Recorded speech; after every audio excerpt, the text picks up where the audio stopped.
आपके जीवन में कोई घटना घट गई हो टेंशन की, तो आप कहाँ किसी से बात करने जा रहे? नहीं भैया आज मूड नहीं है, नहीं भैया आज मूड नहीं है। कहाँ चले गो मूड? तो खोपड़ी पे लटक रहा है, पर अंदर से इच्छा मर जाती है।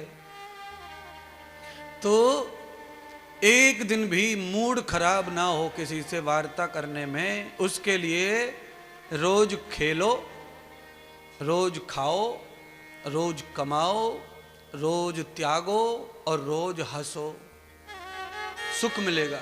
अच्छा बोलो, जिस दिन पेट साफ नहीं होता उस दिन कैसो लगे? खाया पर त्यागा नहीं तो आदमी बीमार, टेंशन में रहता है दिमाग और शरीर दोनों, बोझ बन जाता है शरीर में मल मूत्र। आपको बाथरूम आ रहा हो बैग और आप कंट्रोल कर रहे हो तो आपके चेहरे पे दिखता है, डिप्रेशन आने लगता है। इसीलिए खाओ, खेलो, हंसो, कमाओ और त्यागो, पकड़ के मत बैठो किसी चीज। आदान प्रदान करना मनुष्य का धर्म है, प्रसन्न रहने के लिए ये करते रहना है। एक चीज के पीछे पड़ जाओ तो सुख चला जाएगा तुम्हारा, और सुख चला ही गया है। धन है, प्लॉट है, मकान है, पर सुख नहीं है बिल्कुल। है कोने में एक ही घर के सदस्यों को अलग अलग कोने में अलग अलग पूछा जाए,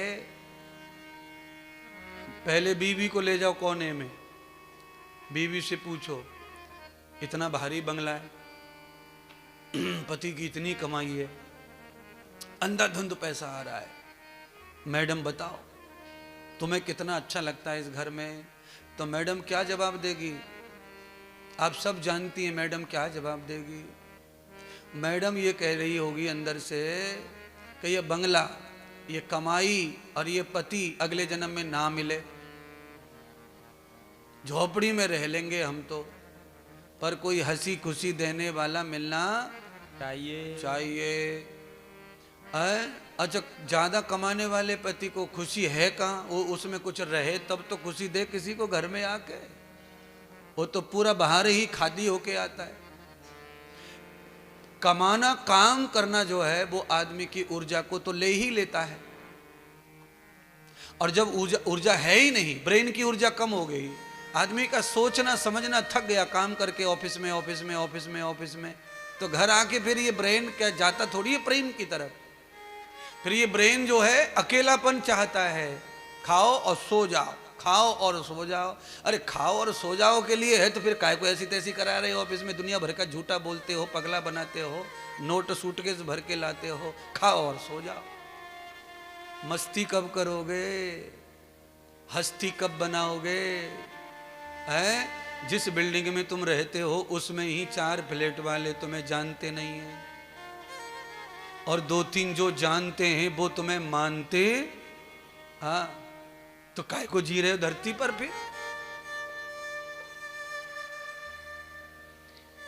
जो जानते हैं वो मानते नहीं और कुछ जानते ही नहीं है, और तुम अपने आप में कुछ भी बन रहे हो घर में आके। केवल घर वालों के लिए बनना उचित नहीं है।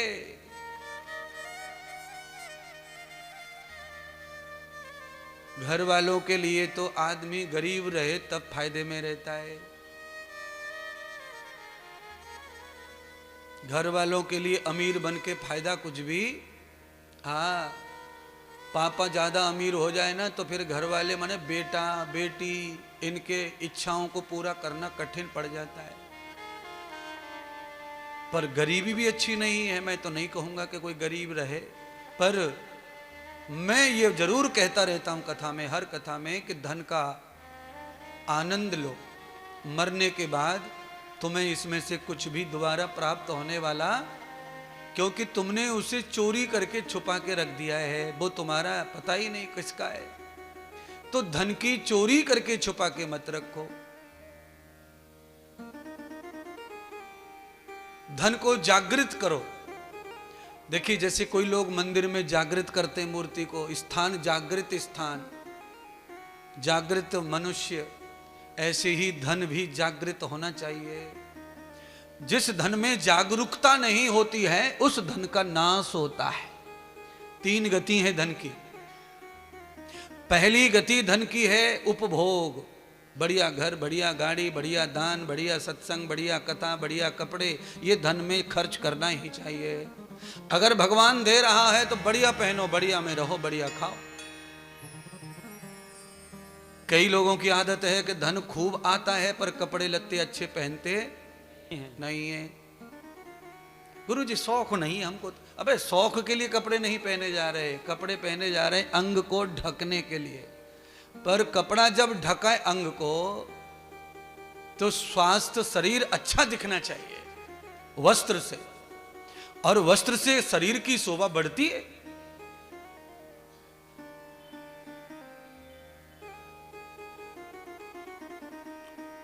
राधा कृष्ण का भेष बना के आ जाओ, अचानक शोभा कैसे बदल जाती अंग की है। वैसे नाक कान किसी काम के हैं नहीं, अच्छे नहीं चेहरे फेरे, पर जैसे ही राधा कृष्ण का भेष धारण कर लेते हैं तो उनमें ही जागरूकता आ जाती है, उन्हीं स्वरूपों में चेतनता आ जाती है, वो अच्छे लगने लगते हैं। तो धन का, भोजन का, भेष का, व्यवहार का, सबका संग जीवन में चाहिए। आनंद तभी जीवन को प्राप्त होता है। अरे महाराज, जिंदगी में क्या क्या तुमने किया नहीं सुख के लिए, पर कहां मिला सुख। और मैं चैलेंज कर करके बोलता रहता हूं, जो सुख तुम्हें इंद्रदेव के पास आकर कथा में मिलता है वो जगत में, आप होटल में जाओ, आप मनाली चले जाओ, आप कश्मीर के कोने कोने में घूम लो, सिंगापुर चले जाओ, आप ऑस्ट्रेलिया चले जाओ, न्यूजीलैंड द्वीप पे चले जाओ, श्रीलंका चले जाओ, आपको जहां पटे वहां, गोवा चले जाओ, गोवा।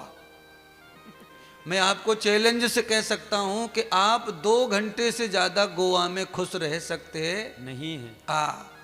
अब कपड़े लत्ते उतारो पहले तो गोवा में ये और टेंशन है। अगर शॉल ओढ़ के, टोपा ओढ़ के, कोट पहन के गोवा में घूमे तो लोग हंसेंगे और बोले देखो कार्टून जा रहा, कार्टून है। जैसा देश वैसा भेष।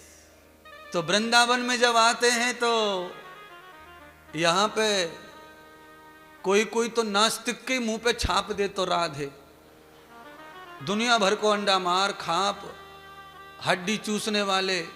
अब इनको क्या 10 रुपए के चक्कर में वो किसी के भी मुंह पे लेके ही बैठे कि मुंह करे और छापूं। बताओ, जैसा भेष बिल्कुल। अच्छा, आप इराक में चले जाओ, ऐसे कपड़ों में वहां इराक में रहो तो इराक के सब लोग तुमको देखेंगे, ये कौन सा भूत आ गो। वहां जाए, वहां जाना है तो फिर वो लेके जाओ बुरखा, तो उनमें मिक्स हो जाएंगे तो पकड़े नहीं जाएंगे। आपको पता होना चाहिए, भागवत में कल जो कथा गाई पूतना की, पूतना तो शहर की थी बिगड़ीली पूरी, और अचानक अनपढ़ गांव में आ गई तो बड़ा मुश्किल हो गया। गांव का वेशभूष देखा तो वो तो दूर से दिख रही थी, पहचान में आ रही। तो फिर उसने सोचा कि इनके संग जाना है तभी जुगाड़ बैठेगी, तो गांव का भेष धारण कर लिया गोपियों का। गोपी का भेष धारण करने से वो गोपी बन नहीं गई, पर भेष धारण करने से घर तक पहुंच गई और भगवान को भी पा लिया उसने। पर वो अंदर से गोपी नहीं थी, इसीलिए वो भगवान की हो नहीं पाई, पर भगवान को पा लिया। तो भेष और भोजन स्वभाव अगर आपने थोड़ी देर के लिए भी बदल लिया है तो उससे भी तुम्हें अच्छा ही फल प्राप्त होगा। तो पूतना ने थोड़ी देर के लिए ही बदल लिया भेष, उसका लाभ मिला कि उसे नंद के घर जाने को मिला, भगवान का उत्सव मिला और भगवान का दर्शन मिला, उनके हाथों से ही मरण मिला। तो ऐसा नहीं है कि जो लोग नकली भेष बनाते हैं, नकली दिखते हैं, नकली है क्या, नहीं, उसका भी लाभ है, पर वो लाभ उतना ही है जितना लाभ आपको खाना पीना सोना जगना से मिलता है। जितनी देर वेशभूषा है उतनी देर ही आपकी वैल्यू है। है 30-40 साल पहले रामलीला, गांव में रामलीला हो में 30-40 साल हो गए। तो रामलीला में जो राम बनत वो देसी दारू पीता ज्यादातर, और वो जो सीता बनता था, फिर वो साड़ी वाड़ी पहन के बनती थी, वो बीड़ी पीता। धुआं, टेंट के पीछे धुआं चल रहा है, थैली चल रही है धुआंधार। और जो रावण कुंभकर्ण बनते वो पत्ता खेलते पीछे। और जैसे ही मंच पे आमे वेशभूषा में महाराज, गांव के भोले भाले लोग आरती लेके, कोई पूजा लेके, कोई रुपया लेके, कोई पाम छीरो, कोई हाथ पकड़ रो, कोई कहाँ, और लड़ पड़े। सवेरे हमारे अनो तो है, कल सीता को बिहाए, कन्यादान हमारी तरफ ते होगो। अरे मैंने कही आके ब्लाउजे खोल के देख ले, ये सीता ना है, पूरा कुंभकर्ण है। वो तो भला कर ले कि टाइट ब्लाउज है, या को नहीं संतरे सब नीचे दिखेंगे आगे। पर भाव मस्तराम, भाव जो होता है वो अंधा होता है, और उसी से फल भी सच्चा प्राप्त हो जाता है। अंधे भाव से फल सच्चा मिलता है। हमने सीता के भेष को देखा, उसके अंदर क्या लेना देना अपने, वो अच्छा रहो बुरा रहो, भेष राम का है। तो हमने तो राम जी देखे, उनको जिमाया, उनको पैर धोया, उनको ही पूजा किया, उनको ही दक्षिणा दी। बाद में वो जाने वाको हमें तो राम की पूजा का फल मिलेगा, क्योंकि हमने हुक्मचंद को पूजा करी कहाँ, हम तो राम की पूजा करी है। रामलीला खत्म है जाए, हुक्मचंद अपने घर जा, खूब खेत काट, गेहूं काट, बाजरे काट, लेनो न देनो का हुआ। पर पुरानी रामलीला में जो रावण बनता था ना, उससे तो लोगों की जाति दुश्मनी हो जाती थी कि यार ये साला बहुत खराब आदमी। बताओ सीता पहले को बताओ सीता ही चोरी कर ली जाने। देख लो स्टेज पे नकली सीता, नकली सब, और पर सच्ची लगती थी वो। भावना इतनी पगला रहे थे लोग भगवान के लिए। और फिर वो आनंद सागर की रामायण आई थी, वो अरुण गोविल तो अभी तक पैर पुजवा रहा है। बोलो, अयोध्या में राम मंदिर बना 22 तारीख को, दोनों सीता राम आए और सब दुनिया पैर पूज रही है। बताओ, नाम है अरुण गोयल और सब राम मान रहे उसको। इसको कहते हैं सनातन की अंधी भावना, और इस भावना का फल है सच्चा। राम जी का और सीता का पाठ करके राम के और सीता के प्रति जो जागरूकता पैदा की अरुण गोयल जी ने, वो अद्भुत थी। उसके लिए तो यश मिलना ही चाहिए था, तो मिल ही रहा है। तो कहना यह है कि भले ही नकली स्वरूप धारण कर लो, पर महापुरुषों में जो स्वरूप है वो तुम धारण करते हो, तो उससे मंजिल प्राप्ति में सहायता प्राप्त होती है। आप रेल में चढ़ जाओ बाबा बन के, नकली बाबा, आज ही सवेरे बनो बाबा, ताजा ताजा। रेलवे स्टेशन के बाथरूम में जाओ, जीन्स भीन्स टी शर्ट बैग में धर लो, और वृंदावन से जो खरीदो पी लो कपड़ा, ओढ़ लो, और राधे राधे तो गुदी रहिए। तो मैं आपको गारंटी से कह सकता हूं, बिना टिकट टीटी कम से कम मनवाड़ तक बोलते बोलते ले जाएगा। महाराज चाय, महाराज बताइए कोई तकलीफ हो तो महाराज टिकट तक ना पूछे। तो भले ही भगवान पूरी तरह अपनाए न अपनाए, पर रेल तो अपना रही है बावन ने। बिना टिकट के टीटी उल्टा पुल्टा बोलता भेष की वजह से।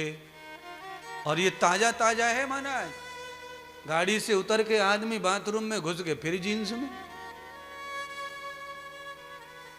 ऐसा कहां होता है?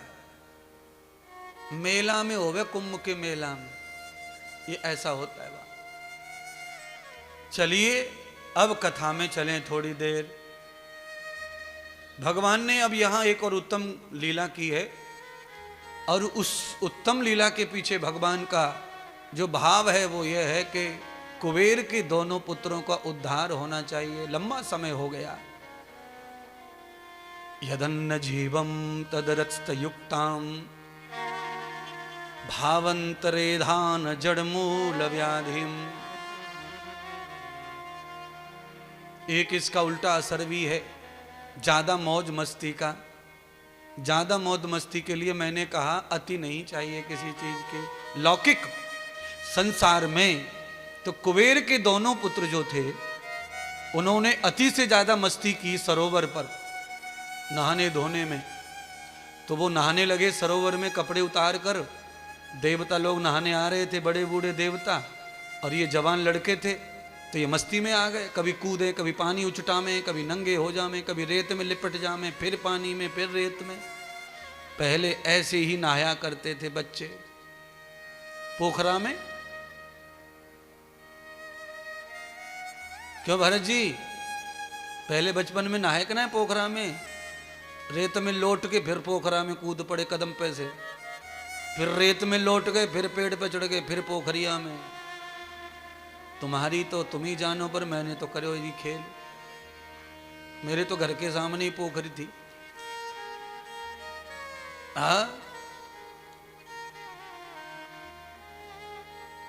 आज तुम कह रहे होंगे महाराज ऐसा किया, आज कोई करता है कि नहीं करता है? हाँ करते हैं। विदेश में, विदेश में सब नर नारी बूढ़े होने तक समुद्र में भी नहाते हैं और रेत में भी लेटते हैं।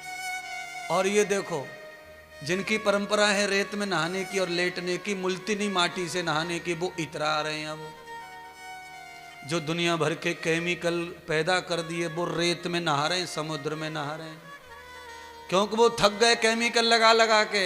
सबरे चितक भर रहे हो गए वो लगा लगा के साबुन क्रीम। अब वो सारी बीमारी भारत में आ गई है और वो रेत में जाके लिपट रहे हैं। समुद्र में स्नान करने से, सूर्य तपने से और रेत बॉडी पे लगाने से पूरे शरीर के रोमे साफ हो जाते हैं। रेत के जो कण है ना, वो हमारे शरीर के जो छिद्र हैं, रोमों के छिद्रों में घुस जाते हैं लेटते समय। जब हम लेटते हैं, पहलवान जो होता है वो कभी वैक्सिंग नहीं करता, पर वो कुश्ती करते करते तेल रगड़ता है, कुश्ती करता है, मिट्टी में रहता है, ऊपर वालों पहलवान नीचे वाले घसड़ मारे, तो रेत मिट्टी के घसड़ने से उसके बाल शरीर पर कभी आते साफ हो जाते हैं। तो फिर हम क्यों ना रेत में लेटे महाराज? है बोलिए। घर में 1 महीने में एक बार मिट्टी घोलकर अंगों पे पोतनी चाहिए और उसे सूखने दो। पूरे शरीर पर मिट्टी दरार दरार पड़ जावे, चमड़ी खिंचने लग जावे, दर्द होने लग जावे, तब थोड़े थोड़े गुनगुने पानी से नहा लो। फिर आप देखना कभी झुर्रियाँ नहीं पड़ेंगी, कभी खुजली नहीं होंगी, कभी जो है फंगस नहीं होंगे, कभी दाद नहीं होंगे। ये जो बीमारी शरीर में है वो कभी नहीं होंगी। और चेहरा और ये तो एकदम चमकता रहेगा। अच्छा बताओ, पार्लर में आप शादी से 15 दिन पहले जो कार्यक्रम शुरू करती हैं उसमें क्या करती है पार्लर वाली? पहले धोती पहुंचती है, फिर वो थोड़ा सा वो घसाई सी करती है, उसके बाद में मिट्टी चिपका देती है और मिट्टी चिपका के कहती है कि आराम करो, उधर बैठो। अब फिर जब तक गुड्डी को ले लेती, आ जा तुझे घसूं। गुड्डी का हो गया, वो कपास पहुंच दिया, कपास से देखो कितना काला निकल रहा है, पटक दिया काला, और फिर उसको भी पोत दी मुल्तानी मिट्टी, सुखा लो। सबको भूतनी बना के बिठा देती और लाओ 5,000, लाओ 10,000। और बाद में जब मुंह धोते हैं तो सच में अच्छी लगने लगती, चमड़ी एकदम बढ़िया लगती। कारण वो पार्लर वाली की ज्यादा बात नहीं है, बात है मटेरियल की, उस मिट्टी की।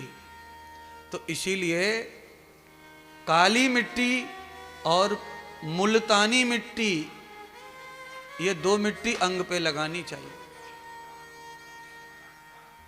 तो आज ज्यादा मस्ती कर रहे थे, नारद जी का आगमन हुआ, नारद जी ने मेरी तरह समझाया उनको कि ये ज्यादा मस्ती ठीक नहीं है और ज्यादा सुस्त रहना भी। अच्छा, कुछ लोग इतने सुधर जाते हैं कि फिर वो हंसने पर भी नहीं हंसते, इतने सुधर जाते कई लोग। सबरी पूरी कमेटी, पूरी मीटिंग कमरे में हंसी जा रही है, मरी जा रही है हंस हंस के। कुछ लोग इतने अपने आप को सुधरा हुआ मानते हैं कि वो हंसी के समय भी हंसते नहीं है। उनको लगता है कि इनके साथ अपन हंसे तो अपनी जो है महानता या बड़मपन अपना कम हो जाएगा। ना, अपनी महानता और अपना बड़मपन कम होगा गलत कामों से, हंसने से नहीं। इसीलिए सीमित मर्यादा में आनंद देने वाला हंसना चाहिए। आपकी हंसी छूटे तो आपको देख के इनकी, उनकी, उनकी, सबकी छूटे, ऐसा हंसो। ऐसा भी मत हंसो कि अचानक दूसरे लोग टेंशन में आ जावे, ये क्या हो गया। इतना ऐसा भी नहीं हंसना चाहिए। तो कैसा नहीं हंसना चाहिए? रावण के जैसा नहीं हंसना चाहिए। अपभ्रंश व्याधिम, ये हंसी का अपभ्रंश है, बिगड़ा हुआ रूप है। इस रूप को कुलक्षणापन कहते हैं। हंसी कैसी होनी चाहिए? जो दूसरों को हंसाने में मदद करे। अच्छा, दूसरों की हंसी ब्रेक कर दे, वहां फिर लोग कहेंगे तू ही हंस, तू तू तू तू तू तू। तो ऐसी हंसी नहीं चाहिए। कैसी चाहिए कि हम और तुम सब मस्ती में रहें, आनंद में रहें, ऐसी हंसी चाहिए। तो आज भगवान ने कुबेर के पुत्रों का उद्धार करने के लिए उखल की लीला की। उखल के स्पर्श से ही भगवान ने कुबेर के पुत्रों का उद्धार किया। पर उस उद्धार में भी लीला ग्वाल वालों की, मित्रों की, खेल की, हंसी खुशी की लीला है। उसी मस्ती से श्राप लगा कुबेर के पुत्रों को, और भगवान के सखा उसी मस्ती के कारण भगवान से उनके बंधन खुलवा दिए। जिन उंगलियों से गांठ मारी जाती है उन्हीं से ही खोली भी जाती है। महात्मा इंद्रदेव के पास में यही तो सिद्धांतवादी बातें हैं, प्योर कॉटन। जिस उंगली से बांधा है उसी से खोलना। आदमी बदल जाए खोलने वाला अलग बात है, पर उंगली काम करेंगे। अब कहेंगे महाराज उंगली के बगैर भी खोल सकते, हम तो गांठ कैसे खोलोगे बताओ। ये गांठ खोलना नहीं है, ये परिस्थिति का उपयोग है। परिस्थिति, उंगलियां जब फेल हो जाती हैं तब दांत का प्रयोग करना। उंगली से दांत में ताकत ज्यादा होती है। जैसे उंगली गाजर को ऐसे काट नहीं सकती ना कैंची की तरह, पर दांत काट देता है। ये उंगलियां चना को तोड़ नहीं सकती, कच्चे चना को। कोई भी पहलवान कितना भी बलवान हो, पर कच्चे चना को हाथ से तोड़ सकता नहीं है, पर दांत से तो ताकत दांत में है ज्यादा। और ये जो हाथ है, ये हाथ गन्ने को ऐसे फाड़ नहीं सकता है, यानी छील नहीं सकता है। तोड़ सकता है, मरोड़ सकता है, टुकड़े कर सकता है, पर छीलना दांत। दांत जब उपयोग कर दे, दांत जगह बना दे, तो हाथ से फाड़ा फूड़ी कर भी लेते हैं थोड़ा बहुत, पर जिसको बांधा उसी से खोलने का नियम है। इसीलिए कहा कि जैसे बंधन बंधता है, बंधन उसी से खुलता है। तो वो कौन है? तो भगवान कह रहे हैं तदम मायाम प्रवृत्ति युक्त जीवम। जीव को बांधने का काम भी माया करती है, और जीव को खोलने का काम भी माया ही करती है। अच्छा बोलो, घर खरीदने का काम कौन करते हैं? पैसे। और घर बेचने के लिए क्या करना पड़ता है? क्या करना पड़ता है? तब भी पैसे ही चाहिए।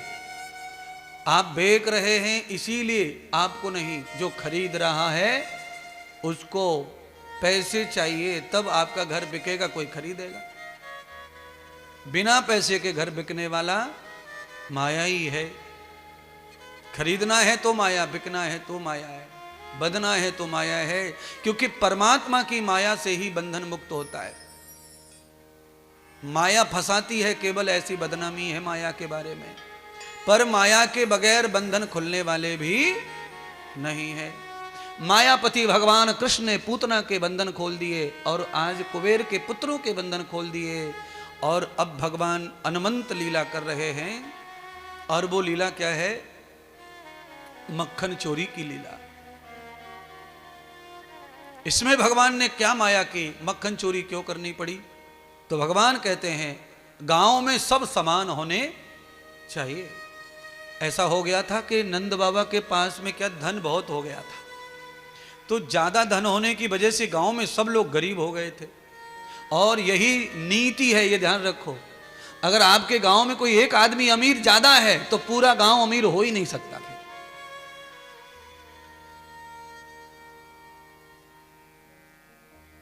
पहले ज्यादा गरीबी क्यों थी? आज से 30-40 साल पहले गरीबी ज्यादा इसीलिए थी कि क्षेत्र में एक आध ही बड़ा अमीर होता था और वो किसी को अमीर होने देता नहीं था। इसीलिए भगवान गोकुल में राजा नंद बाबा श्रेष्ठ तो व्यक्ति थे, दानी व्यक्ति थे, पर उनके पास में ज्यादा से ज्यादा धन था, जरूरत से ज्यादा धन। तो भगवान ने लीला कर दी चोरी की, मक्खन की, और बाद में भगवान ने मक्खन बिकवाना बंद कर दिया गोकुल का, और कहा कि पूरे गांव का पालन बाबा करेंगे, व्यर्थ में पड़ा हुआ है धन। हमारे पास अगर धन का उपयोग नहीं है बंधुओं, मैं आप सबको समझाना चाहता हूं, आपके पास अगर धन का प्रयोग केवल एक ही है कि आप प्रॉपर्टी खरीद रहे हैं, तो ये उपयोग धन का नहीं है। ये तो आप कितना भी खरीद लो, इसका कोई सुख आपको नहीं मिलेगा। आपके पास में कोई भी प्लॉट 50 करोड़ का पड़ा है, उससे आपको कोई सुख मिलने वाला कोई सुख नहीं मिलेगा। अच्छा, जिनके पास में है प्लॉट वगैरह है, धन है, सब है, क्या उनको बुखार नहीं आता? क्या सिर नहीं दुखता? क्या उनको तकलीफ नहीं है? क्या वो घर में किसी को मरने से रोक पा रहे हैं? क्या वो घर के झगड़े मिटा पा रहे हैं? क्या वो घर के क्लेश मिटा पा रहे हैं? तो ये पैसे किस काम के लिए है फिर? मेरी नीति यही है कि अगर कोई क्लेश है, अगर वो पैसे से निपट जाए तो निपटा दो, पर मस्त रहो। अगर कोई क्लेश पैसे से निपटे तो उसे पैसे से निपटाओ, बात से निपटे बात से निपटाओ, और जैसे भी क्लेश निपटे उसे निपटाओ, और खुद को आनंद में रखो। क्लेश में रख करके पैसा भी किसी काम का नहीं है। उपयोग होना चाहिए पैसे का। आपत्ति काल के लिए एक आध एक्स्ट्रा प्लॉट रखो, जरूरत पड़ जाए, कोई आपत्ति आ जाए तो 1-2 करोड़ 2 करोड़ का कुछ हो जाए तो रखो, पर केवल उसी काम के लिए नहीं है तुम्हारी संपत्ति। वो तुम जो कर रहे हो वो गलत है, उससे तुम सुखी नहीं रह सकते, उससे तुम खुल के जी नहीं सकते। अच्छा, खुल के जी नहीं सकते इसका मतलब चोर है, सीधा सीधा सिद्धांत है। कल मैंने कहा ना, चोर क्यों नहीं सामने रहता किसी के? चोर, चूहा सामने क्यों नहीं रहता घर में, बताओ? और रहता घर में ही है। चूहा सामने क्यों नहीं रहता? बोलिए ना, कल बता तो दिया कितना। क्योंकि चूहा हमेशा चोरी का ही धन और चुरा के खाता है। तो आप अगर चुरा के जी रहे हैं तो आपको अकेले और गुमसुम जीना पड़ेगा, और आप चोरी का कुछ है नहीं तो आप मस्ती का जीवन जिएंगे, खुल के नाचेंगे, खुल के गाएंगे, खुल के कथा करेंगे, और किसी से क्यों डरेंगे? हमारी मेहनत, हमारा परिश्रम, हमारा आनंद, हमारा जीवन। कल हम है नहीं है, सरकार रहेगी, सब रहेंगे, पर हम नहीं रहे तो कैसे करेंगे? नाचेंगे कूदेंगे कब फिर? जो हमारे लिए कमाया आनंद के लिए नाम से, उसका आनंद तो मिल ही नहीं रहा, खाली छुपाने में लगे उसको। आनंद लो, कल का पता नहीं किसी को। बच्चों के लिए जितना है वो छूट जाएगा, तुम जमा करोगे तब बच्चों के लिए छूटेगा, ये तुम्हारा अज्ञान है। क्यों? सारी दुनिया में जो भी प्राणी आता है वो अपना भाग्य स्वयं लिखवा कर लाता है, वो तुम्हारे भरोसे आता नहीं, ये तुम्हारा ज्ञान ही है बस, और कुछ नहीं है।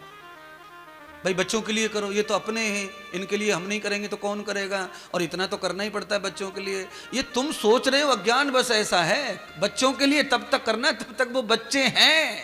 वो बच्चे कहाँ हैं? दाढ़ी आ गई ना उनके, बच्चा कैसे रह सकता दाढ़ी वाला? अच्छा बोलो, तुम्हारे बच्चे को दाढ़ी आ जाए वो बच्चा, और किसी महात्मा को दाढ़ी आ जाए वो बाबा। बताओ, हम तो 40 साल से बाबा बाबा हो रहे, और तुम्हारा बच्चा 60 साल का हो गया तब तक मेरा बेटा। बड़ा फर्क है। तो बच्चे के नाम से जो तुम परेशान खुद हो, ये ठीक नहीं है ना। मैं तुमको जीना सिखा रहा, मस्त करना। बच्चे की पढ़ाई के बारे में चिंता करो, बच्चे के कपड़ों के बारे में चिंता करो, बच्चे के संस्कार अच्छे या बुरे हैं इसका चिंता करो। बच्चे के लिए धन की चिंता नहीं करो, वो तो लेके आया अपने भाग्य में। तुम्हारा लिखा है तो तुम्हारा मिलेगा, तुम मत छोड़ के जाओ, उसके भाग्य में कुछ और लिखा है वो मिल जाएगा। बोलो, एक महात्मा है, उनका नाम नहीं लूंगा व्यासपीठ से मैं। एक महात्मा है, व्यासपीठ से नाम नहीं लेता, उनको उतने ही साल हो गए जितने मुझे हो गए। उस महात्मा ने जिंदगी में न प्रवचन किया कभी, न कुछ किया, और 3000 करोड़ की संपत्ति उसके पास। माता ने दिया न पिता ने दिया, वो तो बचपन से ही घर से बाहर आया हुआ है पढ़ा लिखा। फलाना बाबा मर गया, उसकी संपत्ति उसके नाम पे आ गई। फलाने गुरुजी मर गया, उसकी संपत्ति उसके नाम पे आ गई। फलाना स्कूल मर गया, उसकी संपत्ति उसके नाम, बिना मांगे आ जाता है जहां लिखा है। तो एक महात्मा मर गए, वो गुरुजी लगते थे, उनके 5-10 कॉलेज यूनिवर्सिटी सब उसके नाम पे आ गए फ्री में, और तुम खाम परेशान हो रहे हो। बच्चे को पढ़ाओ लिखाओ बड़ा करो, वहां तक तुम ठीक कर रहे हो, पर बड़ा होके भी तुम उसके लिए हाय हाय कर रहे हो, हाय हाय कर रहे हो, तो अपने आप को खत्म कर रहे हो।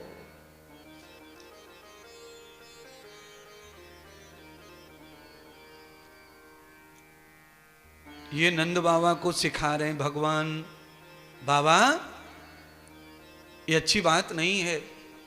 पिता को भगवान ने कह दिया नंद बाबा को, अच्छी बात नहीं है, तुम्हारे पास बहुत धन ज्यादा है, और हम तो 2 ही भाई हैं, बलराम और हम, और इतना धन, 9 लाख गाय, इतनी माखन गाड़ी लद के जामे, घी की दूध की, खाने वाला कोई नहीं आपके पास, और ये गांव वाले इतने गरीब हैं, इसीलिए गांव का खर्चा जिस चीज से चलता है उसे ब्रेक दिया जाए, ऐसा कहो नहीं तो मैं भाग जाऊंगा घर छोड़कर। धमकी दे दी बाबा को, गांव का भला करो नहीं तो मैं घर छोड़ के चला जाऊंगा मथुरा, मैं नहीं रहूंगा यहां।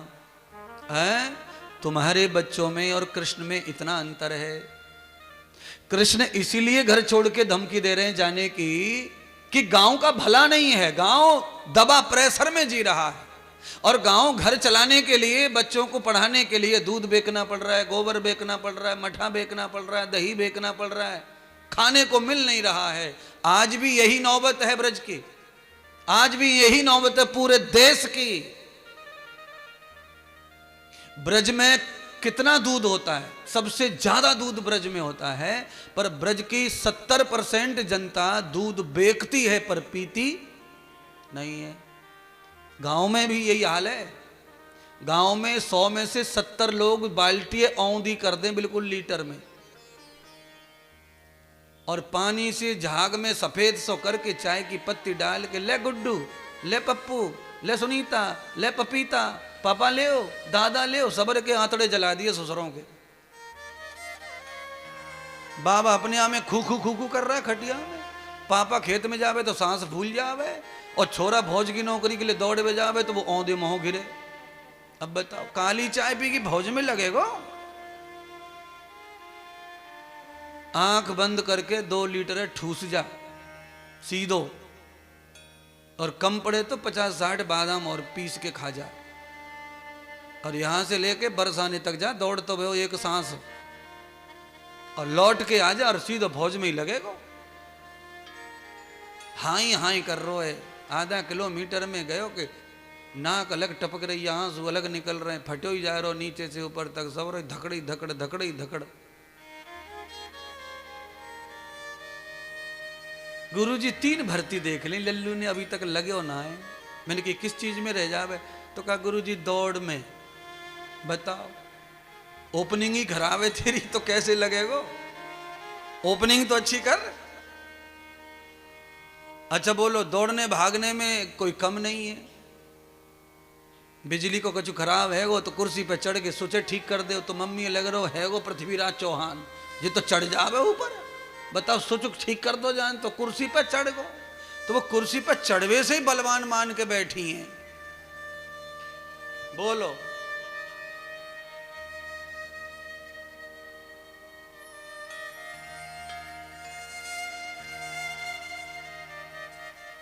बिल्ली ने कहा आंख निकाल दे तो घबरा जामे बालक। भगवान 4-5 साल के ही तो है महाराज, कितना बोध है, क्या है, ब्रह्म है ना। बोध उनकी कथा सुनाकर तुम्हारे बच्चों के ऊपर कुछ प्रभाव पड़े। नंद बाबा को समझा रहे हैं, ऐसे मैं तुम्हें समझा रहा हूं, अपना मानकर आप सब लोग इस कथा को समझ लो। आज भगवान ने निश्चय कर दिया और पूरे गांव में धन बंटवाया, अनाज बंटवाया, अनेक कन्यादान किए और कोई भी गोपी अब मथुरा नहीं जाती धन बेचने, दूध बेचने, मक्खन बेचने। जिस गोपी ने बातचीत नहीं मानी उसके साथ परमात्मा ने दंड का विधान कर दिया। उसका माखन मिश्री सब तोड़ दिया, फोड़ दिया। यहां पर दही हंडी की कथा भी है। इसके तत्काल बाद ही भगवान ने गौ सेवा अभियान प्रारंभ किया। बोलो गोपाल कृष्ण भगवान की जय हो। भगवान गोपाल बन गए और गौ सेवा का अभियान प्रारंभ किया। कहा ग्वाल वालों से, ए मुदमंगल, अब हमारे बाबा बूढ़े हो गए, अब बाबा को गायों के पीछे भागना दौड़ना जमता नहीं है, इसीलिए अब हमको ही सेवा करनी पड़ेगी। मैया मुझे भेज दे गैयन के संग, मैं सीख जाऊंगा और मैं अब गैयन की सेवा करना चाहूं, क्योंकि मेरे जन्म को, मेरे अवतार को, मेरे प्राकट्य को लंबा समय हो गया और जो गौ माता के लिए मैंने अवतार लिया है मैं उसकी सेवा में अभी तक नहीं पहुंचा, अब मुझे सेवा दो।